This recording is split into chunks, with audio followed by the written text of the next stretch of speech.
Hello, everybody. Welcome back to Repley's Multi-usiverse podcast. My name is Garr Punnett, Chief of Staff here at Repley and circular economist who enjoys nothing more than talking about how we can use more and reuse more of the materials around us to build a more sustainable economy. I just had the absolute pleasure of talking to Eden Brukman, who's the Senior Green Building Coordinator at San Francisco Department of the Environment. She's a flurry and wealth of information around everything from architecture into how this is now architecture of the future when using sustainable building materials. We started off by talking about how nothing is quite sustainable. There's always trade-offs in building materials. We talked more about innovative system design and what it will then take to get more cities to adopt more policies, more organizations to adopt more reuse practices.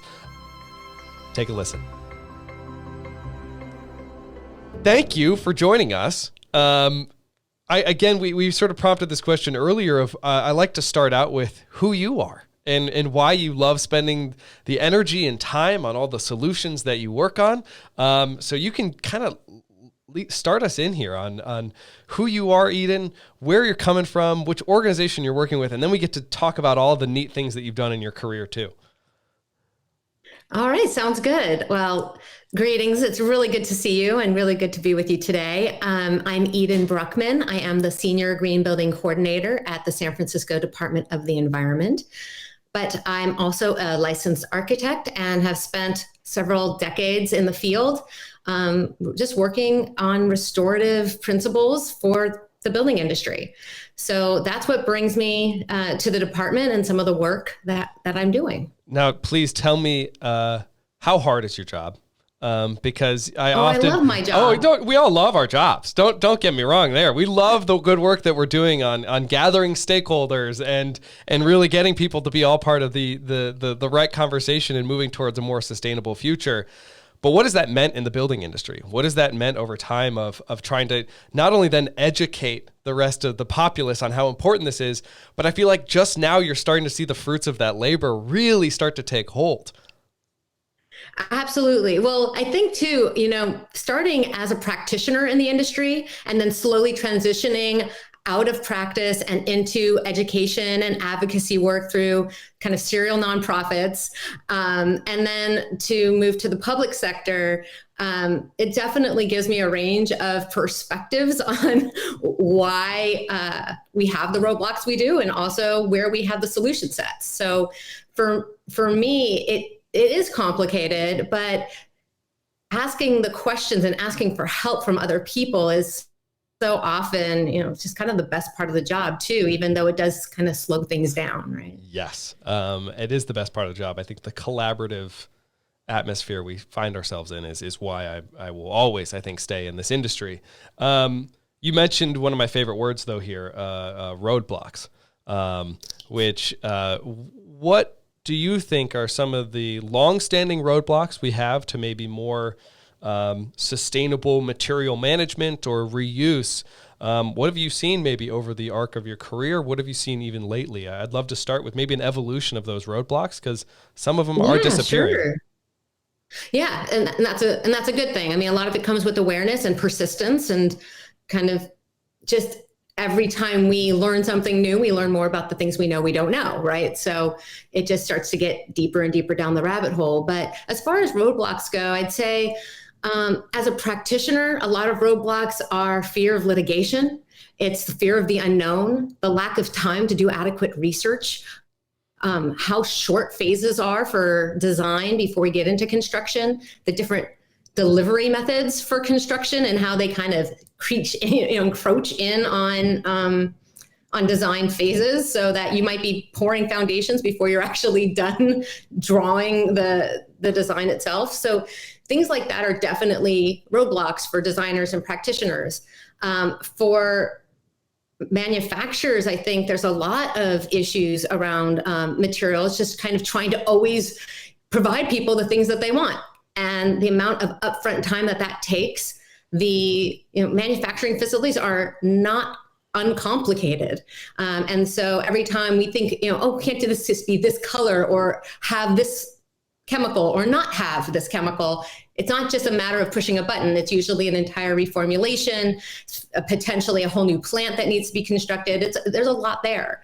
And then just from a use perspective or a reuse perspective, some of the roadblocks are just the awareness of what's possible and, the awareness of all the hidden trade-offs. Because with materials, it's not like, oh, I can tick a box and I have a quote unquote sustainable material. There's no such thing. Everything has a trade-off, and you have to decide which thing matters most to me now in this instance, given all the other pieces that are coming into the context for that particular project or that particular installation. So there's a lot of roadblocks, but at the same time, we have a lot of successes because for each of those things, people are finding a way. I love the finding the way line there, because it talks more too about how not only are we each coming from a profession that we're passionate about. It might be tech, it might be buildings and architecture, but throughout all of that, the finding the way is creativity, and really understanding, right, this is what we have to work with. And some of my favorite solutions, especially in buildings and especially in architecture, is when people are given a material or they're given some piece of infrastructure and they're like, I can work with this, and let the creativity flow. Have you ever seen something in that way? I mean, what types of stories do you have that you've seen where the creative process took hold because of materials that were given?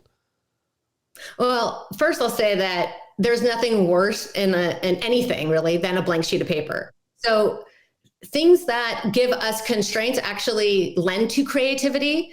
It can be very paralyzing to have this kind of blue sky, anything's possible.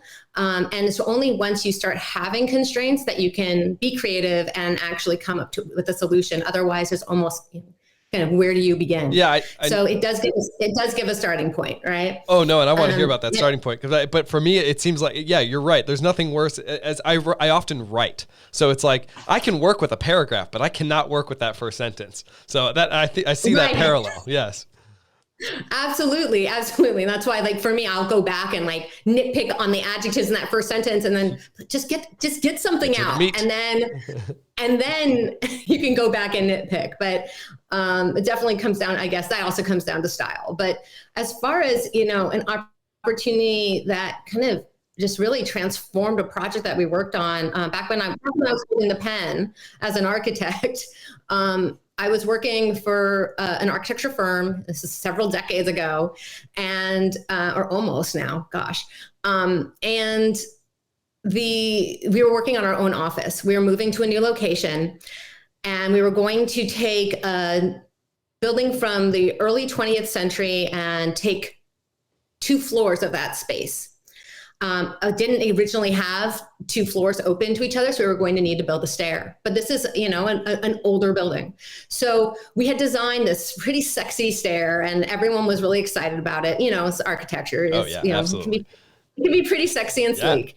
Yeah. And then we found out that an existing beautiful stair was coming out of another building for a company that was downsizing. And it had this integrated tread and riser, solid wood with metal inlay. I mean, it was just gorgeous. And a lot of resources and thought and craftsmanship had gone into it. And we actually, we coordinated with the owners who donated it to the Rebuilding Center in Portland. It's a reuse center. We had a coupon from the Chinook book, and bought those treads and risers and redesigned our entire stair around it. And what was also nice about it too was, in the end, we needed to have a reinforced structural load, a reinforced structural system for that point load. And we were able to get a pretty unique sized beam. It's a solid wood beam to go with the existing, from a barn that had been deconstructed, originally built in the 1880s using a land grant from Andrew Jackson. And so we were literally supported by history. Which tells the better story? Which thing do you think would have, was the thing that like every single architect in the company wanted to show folks when they came? They wanted to show them this beautiful stair made entirely out of salvage materials because it had it had such a rich and complex, kind of history on and of itself. And then also how we were going to accommodate it into our space and make it our own. And so I think that's something that reuse gives us, that new materials they don't have that history.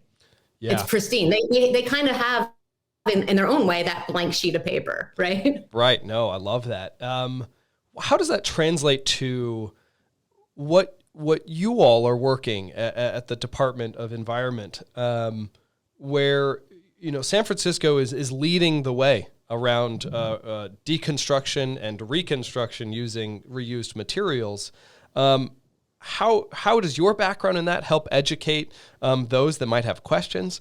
What is that like now on the scene in San Francisco, where you're seeing this now take hold? Yeah, well, so first I want to say that there's a lot of cities that are demonstrating leadership in this space, and it's really exciting to be able to learn with them.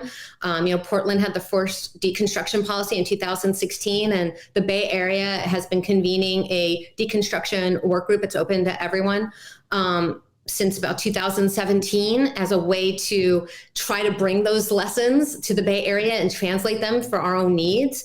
And, for us, and I actually just lost the question. What were you asking? No, it was really about how is your experience, and then these other leading cities, really, how is this pushing forward reuse around deconstruction, around sort of reconstruction, around materials, and really how is that experience now being woven into the current narrative of reuse, which is it's not easy. It's not easy to do in the corporate space. I think it's always easier to communicate with somebody about asking them to change behavior when you yourself have experienced that work directly. So it's much easier for me to talk to architects because I'm a licensed architect, so I understand where they're coming from. Yes. It's easier for me to talk to building contractors because I spent most of my career on job sites and I've worked in construction administration. And so being in that position means that I have hopefully a little bit of empathy for the process and understand where the limitations are and what they might be dealing with. So instead of kind of coming at this blindly, and the Department of Environment is really good about bringing together folks that are going to be impacted by policy before creating the policy. So that's one thing I really respect for the department as a convener, that we do that with other departments, but we also do that with members of the public or industry professionals that are going to be on the kind of user side of policy. And so we continue to do that. And with the building materials stuff, we've been working very closely with the Bay Area sustainable construction leaders, a number of leading architects and consultants who very kindly and generously give of their time or their expertise and knowledge. They answer the phone if we call with questions. And so I think that's been a real help as we work to develop deconstruction policy and as we really get to this next chapter for what does it mean when we are thinking about procuring materials for building project. I think that your intention around gathering opinion and access and thoughts and experience in that is always comes through when we have conversations. What have you seen that gives you the best, really the view into what reuse means for communities then? And you all do some great work. I know that you announced some grants recently in this last quarter around supporting different organizations. One of them was, I think, the reuse or the Building Resource Center. What does reuse mean to communities? Whether it's on the construction effort, small businesses, local, just citizens looking to reuse something. How have you seen that benefit play out in maybe the research and conversations that you all have had? Gosh, it plays out in so many different ways. I mean, reuse can mean, for one individual, we learned that reuse meant an entire new business for a sole practitioner, entrepreneurial type of person that just basically saw all this office furniture that was going who knows where, and deconstructed it down and used those pieces to create children's furniture and sell them. So, it became it could be a business. Reuse could be a business. It could also be a way to have access to quality materials for low or no cost. We're seeing a lot of turnaround on products, oftentimes before the end of their useful life, whether that's because, of changing needs or because of senses around trends or company branding. There's a whole bunch of different reasons why, and we'd love to, get into that more too. But for whatever reason, when those products become available, it means that someone else can have access to them that could really use them. And so it might mean an opportunity to brighten up a space or make something feel a little bit more like home, or a little more comfortable, a little more inviting, a little more aligned with their mission, being able to help others. But reuse can also mean a whole secondary market and a whole secondary economy system. It can really have cascading impacts. And so I think there's a lot of different ways that we can think about reuse, from workforce development to, small businesses to, even some of these programs that are happening in San Francisco, like shared spaces, which brings some of the mercantile and cultural elements outside to the street, especially during the pandemic when people weren't going inside. What happens when those are built with secondary items, like, building reuse instead of new items? What does that mean? How can that reflect the culture of a place or the history of it? That's a lot of opportunity. I was about to say the same thing. It brings that heritage, and it brings that, especially I see that in so many neighborhoods here personally in Chicago, where they might save a building and get to use those elements around the neighborhood. And it really preserves that culture, that connection to history and that connection to place. And I always love going and visiting those. That's where I'll find myself most. I'll just wander on my bike and just weave myself through the city looking for those little nuggets. When I'm not, though, wandering through the city looking for those nuggets, when we kind of get up, and I mentioned this again earlier, of we're in industries where in sustainability, environment, it's both around reducing the risk or mitigating the risks of climate change. We're doing a lot of work in that front.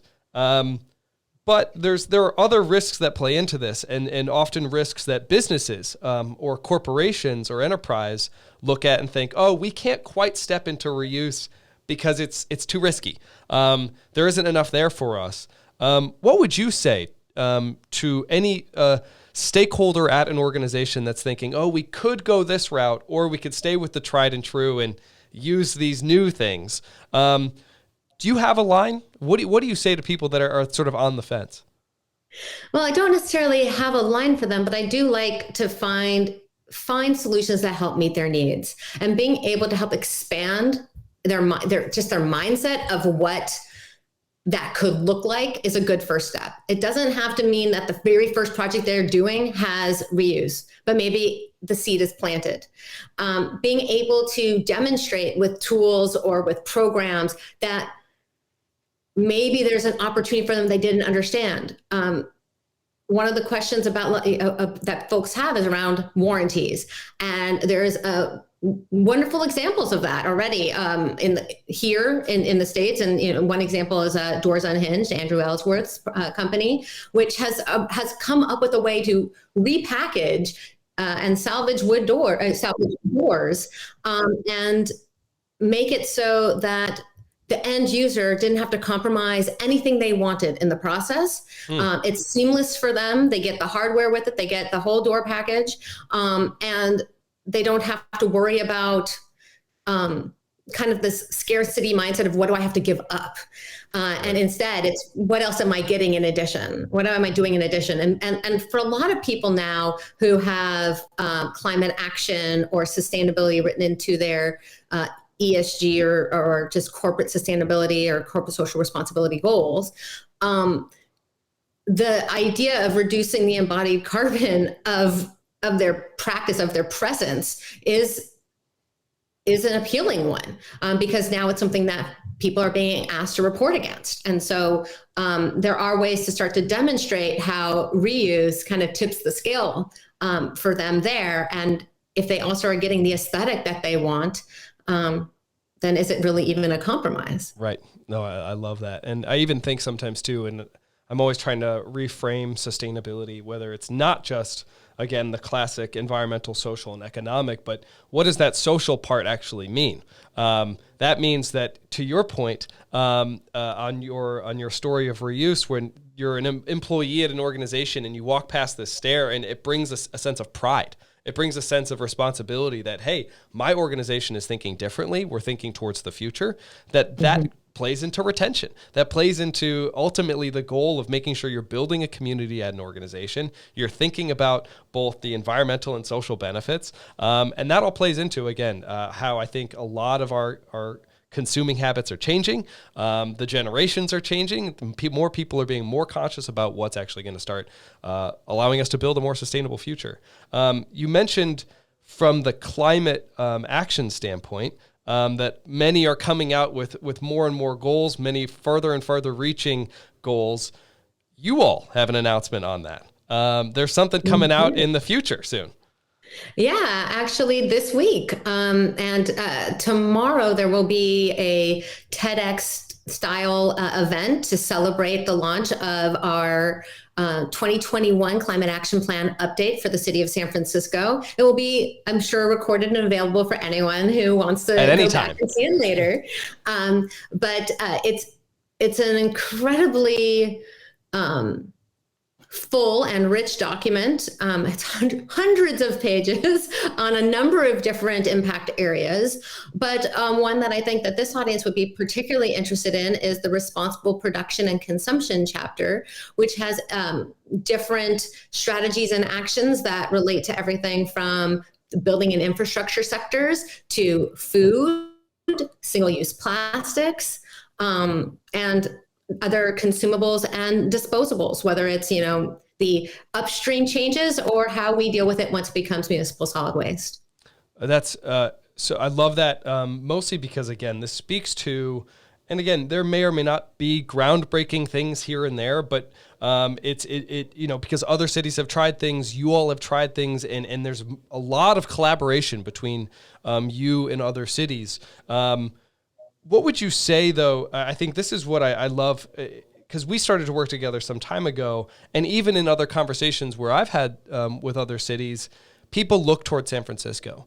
How is it important for you all to be leading, Portland to be leading? There are cities on the coast that are leading efforts in major ways that are breaking ground for Chicago, that are breaking ground for St. Louis or Cincinnati or whoever in the Midwest maybe.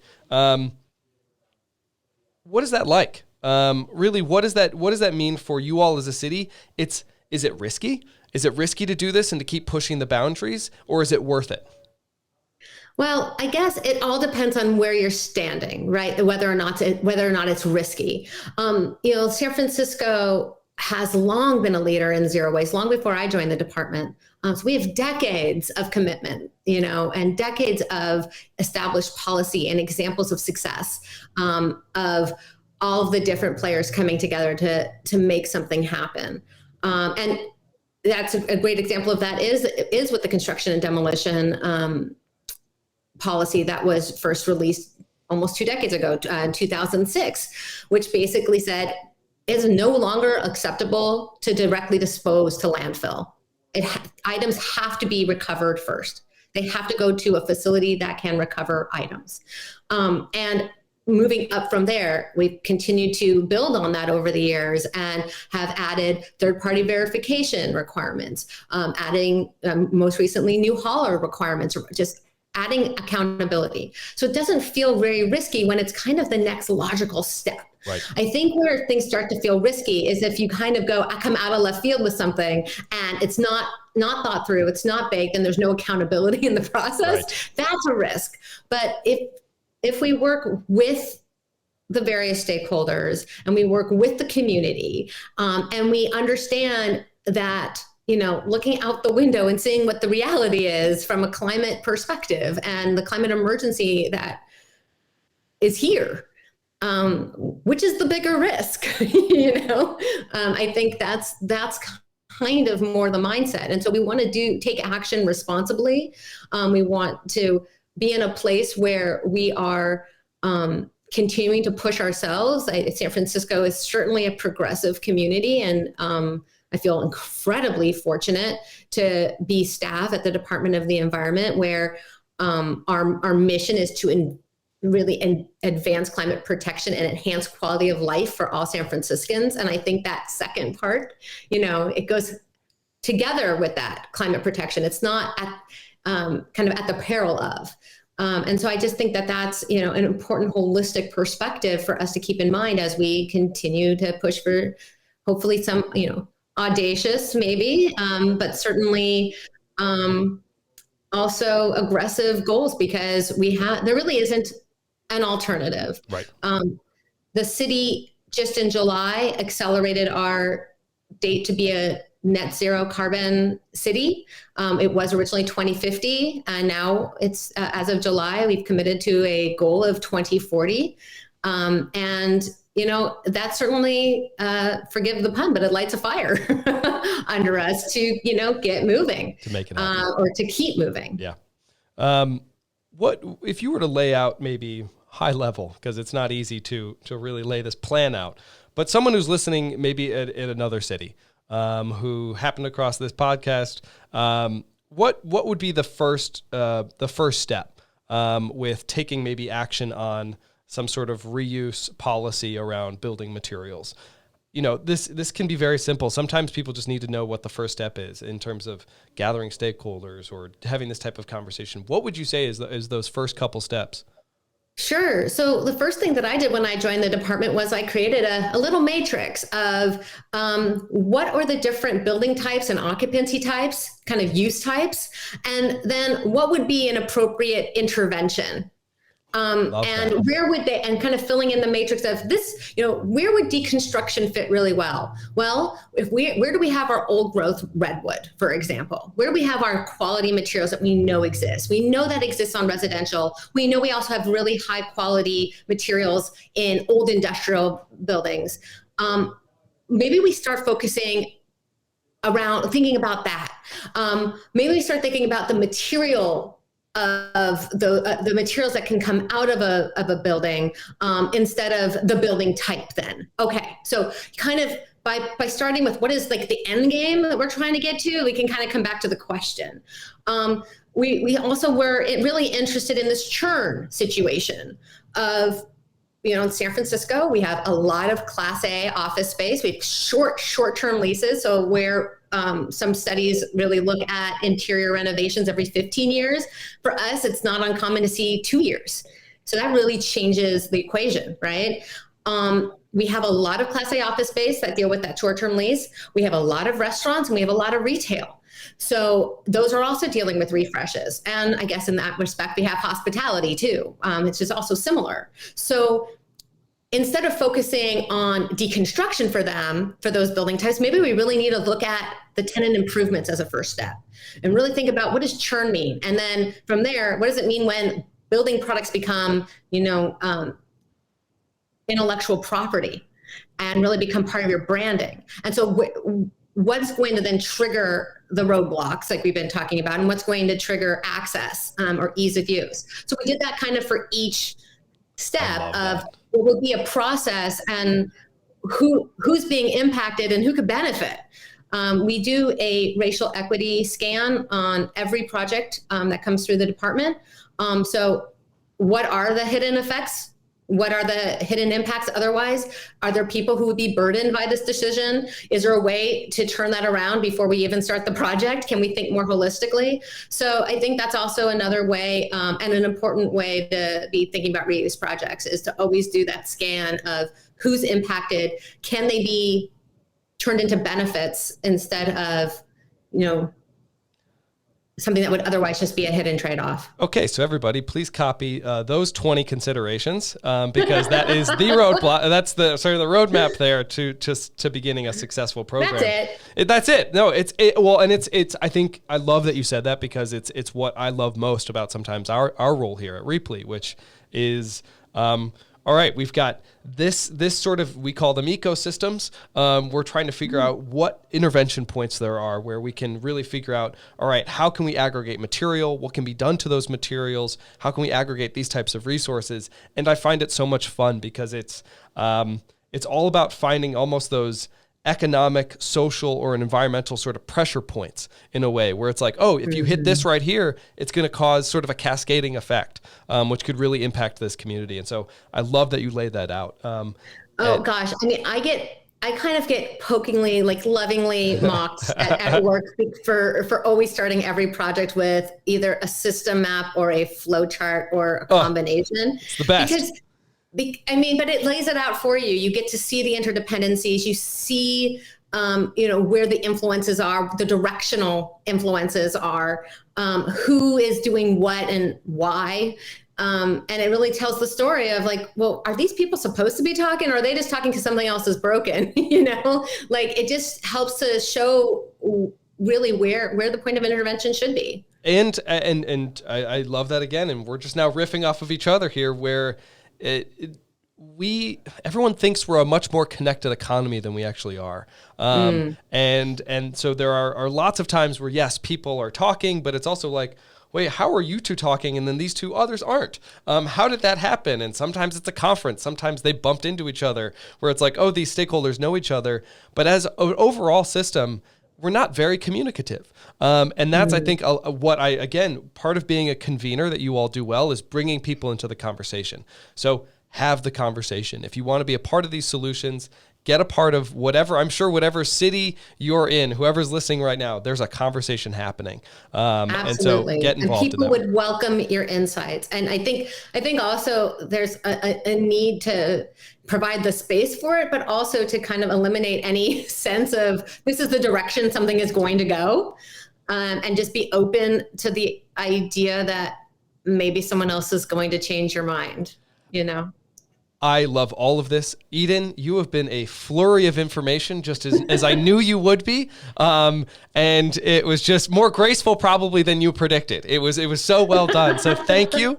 And it's been a real pleasure. Oh, it's always a treat. Thank you for having me.